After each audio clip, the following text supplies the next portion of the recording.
your story, playing football. Yeah. Did football save your life, do you think? Absolutely, man. That was my main motivation growing up, man. That's, a lot of people may not know my story, but growing up homeless for the first 15 years of my life, in and out of homeless shelters, slept on park benches. Football was always that woo-saw, man. Whenever I got on the football field, it was always that woo-saw. All the problems outside of football didn't matter.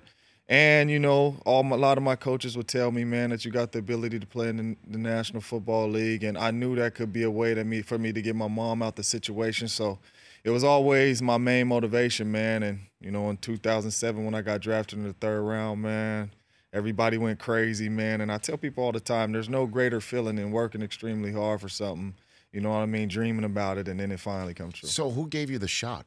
Who gave you the shot to get off a park bench and start playing football, James? Well, my coach, Marion Larea, he came and he donated a meal to the homeless shelter. And I was probably about 7 years old, and he seen me outside playing football. I wasn't eating or nothing. I'm just outside throwing the ball up. And he came up to me, talking to me for a little bit, like, man, you want to play football, this and that? And I'm like, yeah, I would love to play football, man, but my mom don't got the money and all that, so, I can't play right now. Mm-hmm. And he was like, well, I'm the coach for the Santa Teresa Bulldogs, and I want you to be on my team. And he talked to my mom. He was like, look, we're going to pay for this kid to play. You're going to be on our team. And he paid for my whole Pop Warner career for me to play, man. And it took off from there. Man, I used to sleep at his house, stay at his house, and all that good stuff, man. He feed me and all that stuff. So, he was the main one, man, that gave me my first shot. James Jones here on the Rich Eisen Show. So what was it like for you to win a Super Bowl? What was that like? Man, it was dream come true, and it's crazy because I'm not a big crier. I'm not a big crier, but Okay. when the clock struck 0 and I seen the confetti coming down, I couldn't hold my tears back. I just started crying. You know what I mean? I dropped to one knee.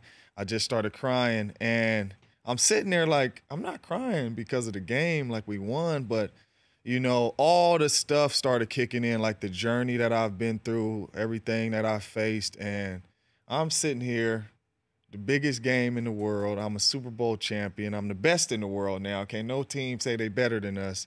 And just thinking about everything I've been through, man, the tears just started coming down, man. And I was just telling my man in the back, man, there's no greater feeling than winning the Super Bowl. The Rich Eisen Show, weekdays at noon Eastern on Audience.